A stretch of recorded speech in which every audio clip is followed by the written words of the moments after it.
What's going on? Tectonic Edge here, playing some Selesnya Tron. That's right, some green White Tron. Had a little trouble with the audio. This isn't the original audio. I'm trying to merge them up. But let's see. First hand here against Travis is a dud.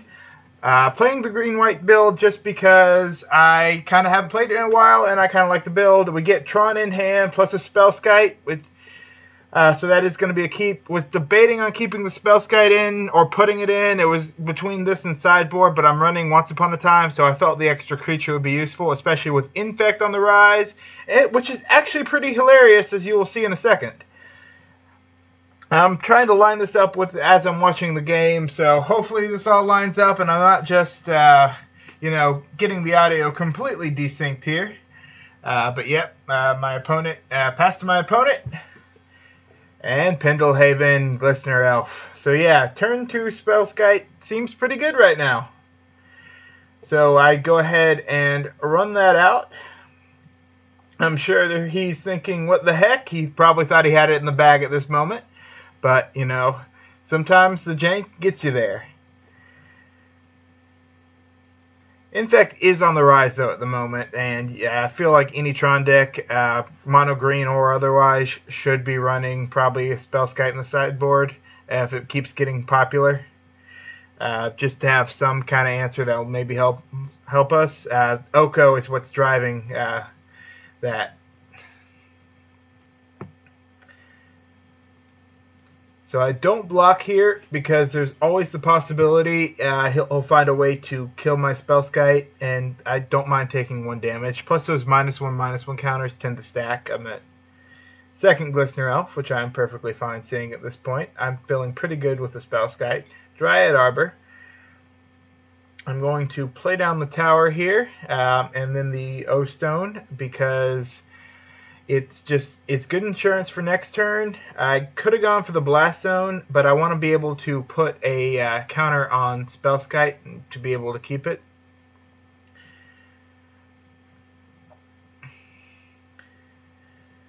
And it lets me hold the Blast Zone for later. So yep, I'm looking at that because I'm wondering just what quiet I can redirect. It's been a while since I played with a Spellskite. I let the damage get through. Do make a little bit of a misplay here. Not the biggest, considering my life total doesn't matter all too much right now. But yeah, not the Pendelhaven, but he's going to go for a Blossoming Defense, which is target creature you control. I'm going to try and change that. Lose 2 life. Not have it take effect. Yep, Spellskite can be tricky like that. So it's definitely good I got a little bit of practice in with it. But he's not coming after my life total, at least not right now. Again, he's running Oko, so, and a little bit of a spoiler there. Oko makes Infect a little bit more mid-rangey. So yeah, there's the Thought-Knot Seer, which I will be playing next turn. I want to blow the O-Stone this turn to clear that board state.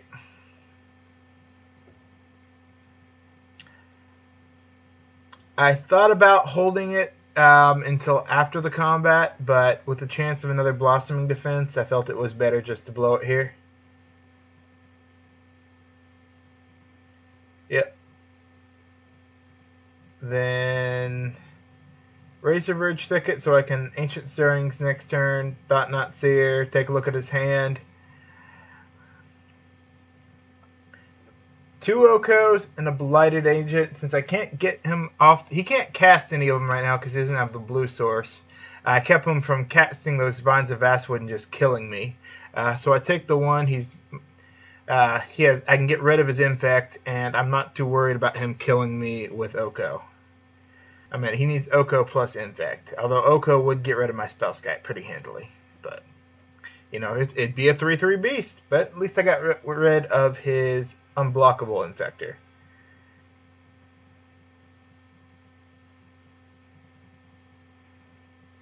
He pretty much has a non-turn here because he's out of lands. And he can try and boost up the Dryad Arbor, but it doesn't do him much.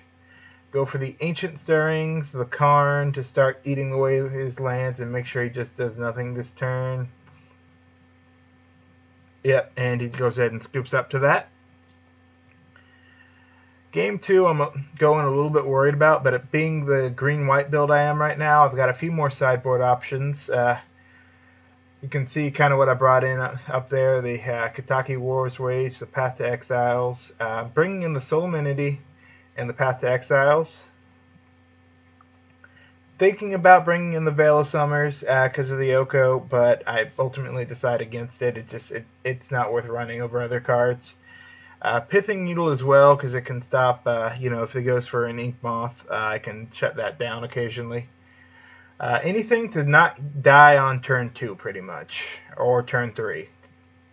Because usually we're one turn too slow. I'm going to pull out some of the big guys. Again, this builds a little bit janky with the Kozilek. It's kind of meant to run against some of the decks I've been running into a lot. So, Mill, having that Kozilek in there, it's fun. They need to have a surgical extraction in order to answer that.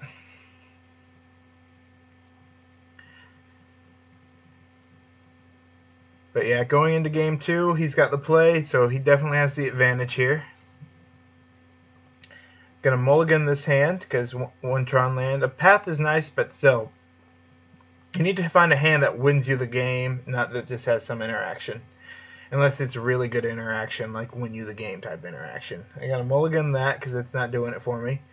I'm gonna keep this though because it is Tron plus Solemnity, and I just need to hit a color source. I'm actually gonna get rid of the Once Upon a Time. So that's a turn 3 Solemnity. Or Solemnity. I always pronounce it wrong.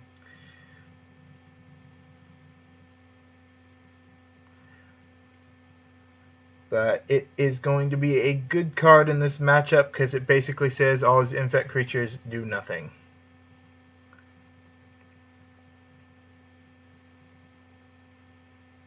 Yep.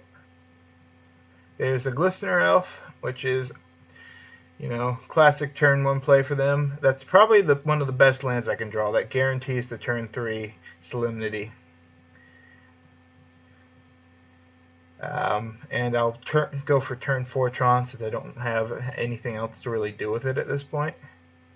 Might of Old Crowstag. I get a little worried here because that still represents the turn 2 kill if he happens to have another one or a bunch of other cards. He is a little bit mana screwed here, which is nice to see. It definitely helps. We probably wouldn't have gotten this game had he had another land, but never saw his hand again, so. Oh, I think I just gave a spoiler. We would have had a chance at this game had he not had that in hand. Or had he had another land. Wow, doing commentary second hand. I'm hoping I can just keep doing commentary as I'm playing. It's a little weird doing it after the fact. But yeah, get the tower. Yeah, second Glistener Elf. So we're only at 6. And then we play the Plains and the Solemnity. Now at this point, his best answer to that is probably the Oko, if he's running it. But he may not be he's probably still running it, but I don't know. He could have pulled it out. It's a little unnecessary against the Tron deck usually, because their combo just kills us. So this is misplay on my part, though it works out in the end. Solemnity would actually make that Walking Ballista enter as a with no counters on it, because it can't get counters.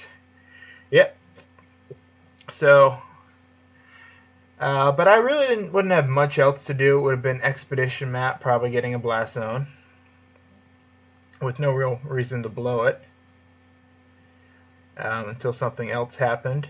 However, as we will see in just a second, my opponent is going to scoop. Yep, he scoops to that, so it kind of bluffed him out there. He thought it was going to land. He definitely didn't know about that interaction. I forgot about it because it's been a while.